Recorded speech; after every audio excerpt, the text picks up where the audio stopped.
अस्सलाम वालेकुम। उम्मीद करती हूँ आप सब ठीक होंगे, अपने अपने ज़िंदगियों में खैर आफियत से होंगे। My name is Hira Ahmad Bhatt और मैं आपको पढ़ाऊँगी history and system of psychology, course code 502, lesson 32, Jung's analytical psychology. जैसा कि हमने प्रीवियस लेक्चर में पढ़ा था यंग्स का कंट्रीब्यूशन साइकोलॉजी की फील्ड में, इसी तरह से हम आज उसका फर्दर कंट्रीब्यूशन पढ़ेंगे कि उसने साइकोलॉजी की फील्ड में और क्या क्या अपना कंट्रीब्यूशन दिया था। यंग ने ड्रीम्स के ऊपर, ड्रीम की इंटरप्रिटेशन के ऊपर बहुत एलैबोरेट थ्योरी दी थी। यंग का मानना ये था कि जो हमारे ड्रीम्स होते हैं वो एक नॉर्मल ड्रामा की तरह के होते हैं, कि वो हमें सीन बाय सीन उसकी जो चीज़ें होती हैं वो हमें ऐसे नज़र आती हैं जैसे कोई ड्रामा चल रहा हो। बहुत कम ऐसा होता है कि कुछ ड्रीम्स हमें ऐसे नज़र आते हैं जो कोई हमें ड्रामे की शक्ल में नज़र नहीं आते। फर्दर यंग ने ये कहा कि जो ड्रीम्स हमें याद रह जाते हैं या ड्रीम्स का कुछ पार्ट अगर हमें याद रह जाता है वही एक्चुअल ड्रीम होते हैं, वही एक्चुअल मैसेज होता है या एक्चुअल मीनिंग होता है किसी भी ड्रीम का, कि जो हमने करना होता है या उस स्पेसिफिक जो पोर्शन होता है ड्रीम का जो हमें याद रह जाता है उसमें कोई ना कोई ऐसा मैसेज होता है जो हमें नेचुरली अनकॉन्शियस माइंड की तरफ से मिलता है। अब यंग ने ये साथ कहा कि जो ड्रीम्स होते हैं वो हमारे विशेस को शो कर रहे होते हैं, हमारे डिज़ायर्स को शो कर रहे होते हैं, हमारे अनरिजॉल्व कॉन्फ्लिक्ट्स को शो कर रहे होते हैं और हमें फ्यूचर की वार्निंग्स दे रहे होते हैं। अगर यहाँ पे हम यंग को एक साइड पे रख के इस्लाम के पॉइंट ऑफ व्यू से भी अगर हम ये चीज़ देखें तो वाकया ही ड्रीम्स की जो इंटरप्रिटेशन होती है या जो हमें ड्रीम्स नज़र आते हैं वो किसी ना किसी चीज़ को इंडिकेट कर रहे होते हैं। फर्दर यंग ने कहा कि जो ड्रीम्स की इंटरप्रिटेशन है वो काफ़ी मुश्किल होता है, क्योंकि उनकी जो ड्रीम्स की एक लैंग्वेज होती है। अब हमें हर किसी को नहीं पता कि अगर हमने कोई ड्रीम देखा है तो उसका मतलब क्या है। उसकी एक स्पेसिफ़िक लैंग्वेज है, उसकी एक स्पेसिफ़िक इंटरप्रिटेशन है, वो हर इंसान नहीं कर सकता। इसीलिए जो यंग था उसने ड्रीम्स को इंटरप्रेट करने के लिए एक प्रोसेस बना दिया था, एक प्रोसेस उसने यूज़ किया था जिसको उसने एम्प्लीफिकेशन का नाम दिया था। अब इस प्रोसेस में क्या होता था कि इस प्रोसेस में जो हमारे ड्रीम्स होते थे, इमेजेस थे, उनको डिटरमाइन किया जाता था, उनको डायरेक्ट और इनडायरेक्ट एसोसिएट किया जाता था इंसान की पर्सनैलिटी के साथ, उसके कॉन्फ्लिक्ट्स के साथ, उसके पास्ट के साथ, उसके प्रेजेंट्स के साथ। फर्दर यंग ने कहा कि जो ड्रीम्स हमें एक सीरीज़ की फॉर्म में नज़र आते हैं, फॉर एग्जांपल अगर हमने दिन में कोई ड्रीम देखा है, रात में भी वही कंटिन्यू हो, या एक रात को एक ड्रीम हमने देखा है, नेक्स्ट डे भी हम उसी तरह का कोई ड्रीम देखें या उस थर्ड डे भी हम उसी तरह का ड्रीम देखें, तो ये एक सीरीज़ आ जाएंगी कि हम एक ही जिस तरह ड्रामे के एक एपिसोड के बाद दूसरे एपिसोड आती है, इसी तरह से हमारे ड्रीम्स के भी एपिसोड्स होंगे। तो यंग का कहना था कि जो सीरीज़ वाइज ड्रीम्स होते हैं उनकी इंटरप्रिटेशन ज़्यादा आसान होती है कंपेयर टू सिंगल ड्रीम, जो हमने एक रात में देखा या उसका कुछ पार्ट देखा और हम या हमें उसका कुछ पार्ट याद रहा बाकी हम भूल के, उनकी इंटरप्रिटेशन मुश्किल होती है कंपेयर टू सीरीज़ ड्रीम के। अच्छा, फर्दर यंग ने कहा कि जो सीरीज़ ड्रीम्स होते हैं वो यूजुअली इंडिकेट करते हैं कॉम्प्लेक्स कॉन्फ्लिक्ट्स को। जो हमारे कॉन्फ्लिक्ट्स होते हैं, जो अनरिज़ॉल्व कॉन्फ्लिक्ट्स होते हैं, उनको जो सीरीज़ ड्रीम में आती हैं, ड्रीम अगर फर्स्ट सेकंड थर्ड डे लगातार हमें एक ही जैसे ड्रीम्स आएँ या मतलब 19-20 को चेंज भी हो जाए लेकिन उसका मीनिंग एक जैसा ही हो या उसमें बात मैसेजेस एक जैसे ही हमें कन्वे हो रहे हों ऑलमोस्ट, तो वो किसी ना किसी हमारे कॉन्फ्लिक्ट को रिप्रेजेंट कर रहे होते हैं। फर्दर उसने कहा कि जो ड्रीम इंटरप्रिटेशन होती है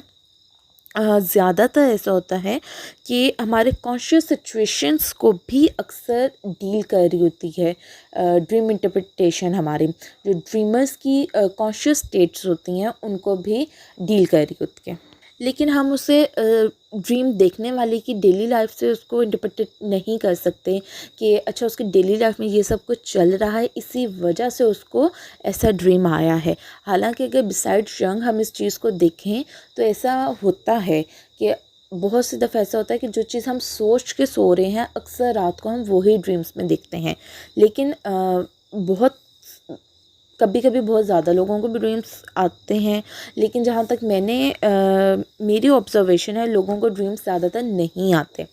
ड्रीम्स अगर आते हैं तो वो भूल जाते हैं, उनको याद नहीं रहते, या कभी ऐसा होता है कि स्पेसिफ़िक किसी चीज़ के बारे में, किसी पर्सनैलिटी के बारे में उन्हें ड्रीम्स आएंगे, या जिस चीज़ का उन्हें बहुत ज़्यादा खौफ होता है या बहुत ज़्यादा डर होता है, सिर्फ उसी के बारे में उनको ज़्यादा ड्रीम्स आएंगे, हालांकि उसकी रियल में कोई मीनिंग नहीं होते।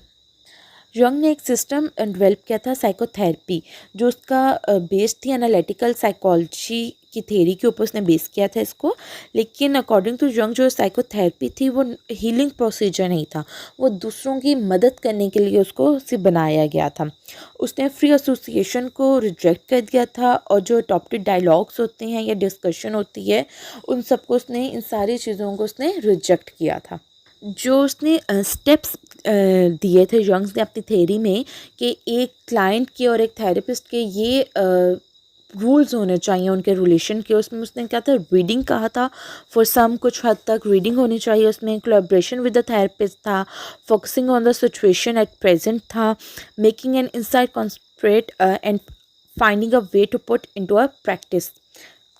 वो ख़ुद भी ड्रीम्स की इंटरप्रिटेशन यूज़ करता था अपने, जब वो किसी का इलाज कर रहा होता था, किसी को ट्रीटमेंट दे रहा होता था, तो किसी को थेरेपी दे रहा होता था, तो तब भी वो अपनी ड्रीम्स की इंटरप्रिटेशन यूज़ करता था। लेकिन तब होता ये था, या होना ये चीज़ इस चीज़ पे बेस करती है कि अगर आपके क्लाइंट को ड्रीम्स आ रहे हैं, जिस टाइम पे आप उसकी थेरेपी कर रहे हो, उस टाइम पे अगर उसको कोई ड्रीम आ रहे हैं, या ड्रीम आने के बाद अगर उसको ड्रीम याद रह रहे हैं, तो आप उसकी इंटरप्रिटेशन कर सकते हो। अगर तो क्लाइंट्स को ड्रीम आ ही नहीं रहे, वो या आ रहे हैं उसको याद ही नहीं रह रहे, तो उसकी इंटरप्रिटेशन करना हमारे लिए बहुत मुश्किल हो जाता है। फर्दर यंग ने कहा कि जो साइकोथेरेपी का एम होता है वो एक इंडिविजुअल के ऊपर होता है, कि हमने एक इंडिविजुअल को सही करना है। लेकिन उसने बहुत ज़्यादा फोकस किया था और बहुत ज़्यादा इम्पोर्टेंस दी थी रिलीजन ऑफ लाइफ को, कि अगर किसी भी इंसान की हम रिलीजियस लाइफ को बेहतर कर दें या उसको किसी बेहतरी की तरफ ले आएँ, तो बहुत सी हद तक बहुत सी चीज़ें उसकी ज़िंदगी में ठीक हो जाती हैं। अगर हम इस वाले पॉइंट ऑफ व्यू को, यंग के पॉइंट ऑफ व्यू को हम किसी भी रिलीजन की बेस पे देखें, तो वाकई जो साइकोलॉजिस्ट होते हैं, जो साइकेट्रिस्ट होते हैं, या कोई भी डॉक्टर जिसका अपना रिलीजन की तरफ बहुत ज़्यादा रुझान होगा, या जिसका 50% ऑलमोस्ट होगा, उसका क्या होता है कि वो अपने क्लाइंट को, अपने पेशेंट को हमेशा रिलीजियस पॉइंट ऑफ व्यू से बात करेगा। बेशक वो कोई हिंदू हो, बेशक कोई सिख हो, बेशक कोई क्रिश्चियन हो, या बेशक कोई मुस्लिम हो। कोई भी साइकेट्रिस्ट, कोई भी साइकोलॉजिस्ट, अगर वो इस चीज़ को पहले ऑब्ज़र्व करता है कि क्या उसके सामने वाला जो उसका पेशेंट है, उसका क्लाइंट है, उसके में कितनी हद तक रिलीजियस पॉइंट ऑफ व्यू है, वो कितनी हद तक रिलीजियस के अकॉर्डिंगली अपनी लाइफ को गुजारा है, या उसका रिलीजियस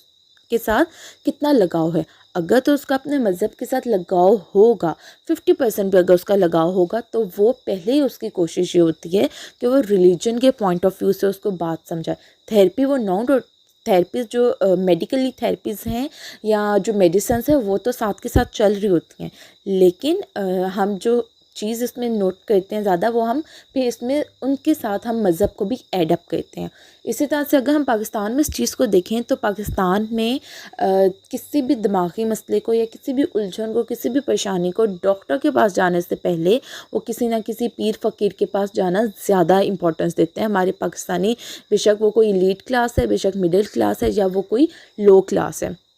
वो किसी पीर या फ़कीर के पास जाना ज़्यादा इंपॉर्टेंस देते हैं। क्योंकि हमारे एक माइंड सेट ये है कि हम दम दरूद करवाएंगे, हम अल्लाह का नाम लेंगे, हम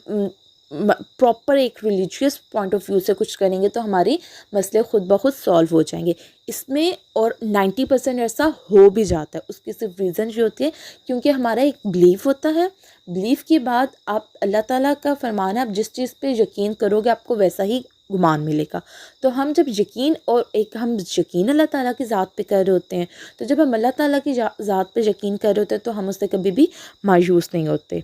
उम्मीद करती हूँ आपको आज का चैप्टर समझ में आया होगा। अगर कुछ समझ में ना आया हो तो आप कमेंट सेक्शन में पूछ सकते हैं। नेक्स्ट चैप्टर तक के लिए अल्लाह हाफ़िज़।